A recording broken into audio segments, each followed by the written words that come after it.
Periods delay అయ్యాయి అంటే చాలా మంది ఇంట్లో యూరిన్ ప్రెగ్నెన్సీ టెస్ట్ చేసుకుంటారు. బట్ ఆ టెస్ట్ చేసుకునే ముందు మీకు తెలియాల్సిన 5 ఇంపార్టెంట్ థింగ్స్. ఫస్ట్, ఎప్పుడు ఆ కిట్ కి ఎక్స్పైరీ డేట్ అనేది చెక్ చేసుకోండి అండ్ అది రూమ్ టెంపరేచర్ లో స్టోర్ అయ్యి ఉందా లేదా అనేది తెలుసుకోవాలి. ద సెకండ్ పాయింట్ ఇస్ ఎంత యూరిన్ శాంపుల్ పోయాలి. సో ఎక్కువ యూరిన్ శాంపుల్ చేస్తే పాజిటివ్ వస్తుంది అనేం ఉండదు. Just 1 to 2 drops of urine sample is enough to check for the urine pregnancy test. Test check చేసుకోవడానికి ఎంతసేపు తర్వాత చూడాలి?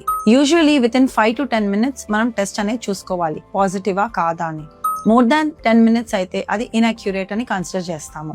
ఎప్పుడు యూరిన్ టెస్ట్ చేసుకోవాలి? ప్రెగ్నెన్సీ ఎప్పుడు తెలుసుకోవాలి? యూజువల్ గా పీరియడ్ కనుక మోర్ దాన్ 5 days డిలే అయితే మనం యూరిన్ ప్రెగ్నెన్సీ టెస్ట్ చేసుకోవచ్చు if you have regular periods.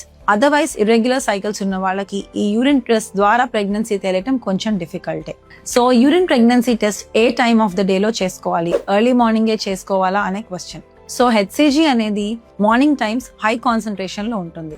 So ఆ టైంలో టెస్ట్ అనేది అక్యురేట్ రిజల్ట్ ఇస్తుంది. But if the period are delayed by more than 10 days, it's okay, మీరు ఏ టైంలో టెస్ట్ చేసుకున్నా రిజల్ట్ అనేది తెలుస్తుంది. సో యూరిన్ ప్రెగ్నెన్సీ టెస్ట్ మీద 2 markings ఉంటాయి, C and T అని. So if both the lines are strongly positive, then we have to consider as a positive pregnancy test. If C is positive and T is not positive, then it is negative.